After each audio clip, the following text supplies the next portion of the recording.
Alright, chapter 15, Way of the Warrior Kid. Today was crazy, unbelievable, nuts, and amazing at jiu-jitsu class. I got to class and we did the normal warm-up stuff that we always do. Run around the mat, push-ups, some sit-ups, some rolls, and some basic stuff. Then we did our drills where we worked on our basic moves, arm locks and sweeps, and the escaping mount position. We were about halfway done with the class when a new kid showed up. It was his first day. He had never done jiu-jitsu before. While we were drilling some moves, I saw the instructor going over the basics with this kid and showing him what jiu-jitsu was all about, what the basic positions were, and also, most important, how to tap out. Then it was time to roll. Rolling in jiu-jitsu is when you are sparring against your opponent. It's kind of like a real fight except without kicking or punching. But you learn pretty quick that in on the ground, kicking and punching aren't as important as people think. What is important is being in the right position so you can control your opponent, and when the time is right, make him tap out with some kind of joint lock or choke.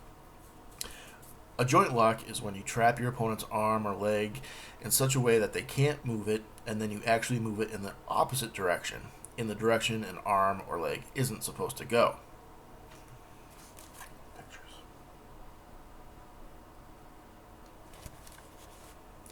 But don't worry, you don't hurt your opponents. As soon as they feel the tension on their arm or leg, all they have to do is tap out and then you let go. It is all over. It is the same thing with a choke. You put your arms in a position around their neck to choke them, and in a second they tap out. We also learned you only do jiu-jitsu in jiu-jitsu class with the instructor there. It is important to have an instructor around when we train to make sure that we are practicing safe and effective jiu-jitsu. I rolled with a couple of other kids in class for the first 2 rounds. Then the instructor called to me. "Come on over here, Mark." I went over to the instructor and said, "Yes, sir." "Mark, this is Jaden." "Jaden, this is Mark." I shook hands with the new kid. "Hi, Jaden." "I want you to roll with Jaden, please, Mark." "Yes, sir." The instructor looked at Jaden and said, "Just relax and have fun. And remember, if it hurts or if it is uncomfortable, just tap Mark and he will let you go and you can start again. It is okay to tap. It just means you're learning, okay?" "Okay," Jaden said.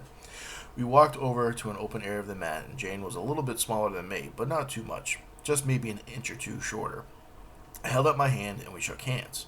As soon as we stepped back from shaking hands, Jaden rushed at me. I guess he wasn't going to relax like the instructor asked him to. As he moved forward, he tried to get a hold of my hands and arms, grabbing at them like a giant crab. I pushed his hands away, and he came forward, and I ducked underneath his arms and easily grabbed a hold of his legs. Then I drove forward like I had been taught, a classic double leg takedown. When we got on the ground, Jaden really started going crazy. He was pushing and bucking and squirming around, but he didn't know what he was doing. He didn't know what to push or when to buck or when to squirm. I easily got the position of full mount on him, where I was sitting on his belly like I was riding a horse. When I got there, Jaden pushed his hands into my chest to try to get me off of him. This was something that people who don't know jiu-jitsu usually do. Then they try to push you off them. And I knew just what to do when that happens.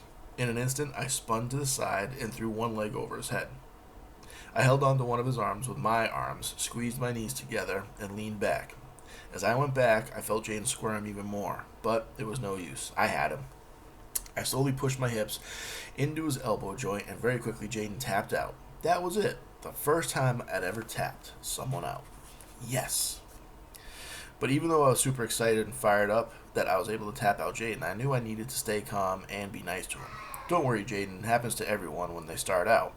"Really?" "Yes, really. That's what jiu-jitsu does. It's like knowing how to play a piano or shoot a basketball. It's just a skill that you need to practice. Once you practice and get good at it, you'll be tapping people out too." "Well, that's good. Is there anything I should have done different?" Jaden asked. I spent the rest of the class going over some basic moves with Jaden. He was really happy and definitely wanted to learn. And now that I'd actually felt the true power of jiu-jitsu, I wanted to learn even more too. Alright, that's chapter 15. 16 next.